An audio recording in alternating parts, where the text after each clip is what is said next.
Assalamu alaikum everyone, welcome back to another video with Laibas Acquisition. Hope so you all are doing well. आज हम 6th semester Allama Iqbal open university BS English course code 9073 ESP English for specific purpose का हम past paper discuss करेंगे। First of all question number 1 को देखते हैं कि what is meant by ESP, what are the fold benefits and state the difference between EAP and ESP। इस question के 3 parts हैं, मींस इसको 3 पार्ट्स में हम लोगों ने कंक्लूड करना है।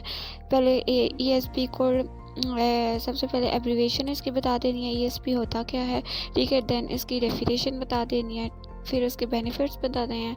देन उसके EAP English for academic purpose और इंग्लिश फॉर स्पेसिफिक पर्पस को डिफ्रेंशिएट करना है। क्वेश्चन नंबर 2 को देखते हैं। Draw flow chart illustrating the various phases of development of ESP।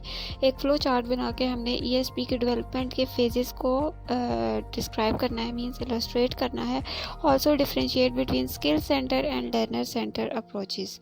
तो स्किल सेंटर अप्रोच हमने देखनी है और skill centre and learner centre approach हम लोगों ने इन दोनों को डिफ्रेंशिएट करना है। Question number 3, why do we need to carry out need analysis. हमने सबसे पहले नीड एनालिसिस को डिफाइन करना है, होता क्या है, फिर इसकी हमें ज़रूरत क्या है, रीज़न बताना है कि हमें नीड एनालिसिस क्यों ज़रूरत पड़ती है, ठीक है। नेक्स्ट पार्ट इसका क्या है, what are the instrument used in need. Instruments बताने हैं नीड एनालिसिस के और उसके फंडामेंटल कंपोनेंट्स बताने हैं ऑफ असेसिंग लैंग्वेज नीड्स, कि लैंग्वेज नीड को असेस करने के लिए जो फंडामेंटल कंपोनेंट्स यूज़ होते हैं उसको हमने डिस्क्राइब करना है।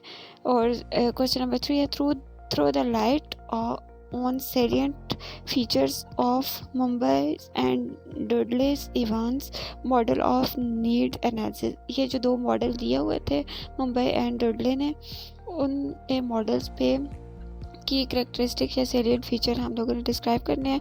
How is each different in terms of, और इनका जो है ना वो डिफरेंस हम लोगों ने लिखना है कि ये फोकस किस चीज़ पे करते हैं और इनको डिफरेंशिएट करना है। नेक्स्ट क्वेश्चन है question number 4, what are the major components of model ESP course.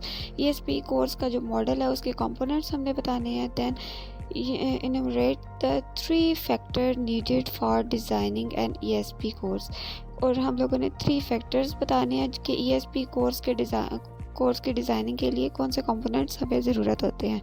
Question number 5 is what role does material play during the preparation of course content की प्रिपरेशन के लिए मटेरियल का क्या रोल है वो बताना है। Make a critical comment on the significance of material development in an ESP course.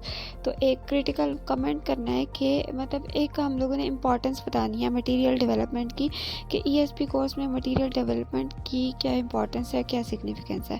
Question number 7 है, sorry. What are various vocabulary learning strategy, ठीक है। वोकेबलरी को लर्न करने की जो स्ट्रेटजीज के टाइप्स हैं वो बतानी है। How is each important in learning vocabulary, के जो उसकी टाइप्स हैं उनका लर्निंग वोकेबलरी में क्या रोल है। What role does teaching methodology play in teaching vocabulary.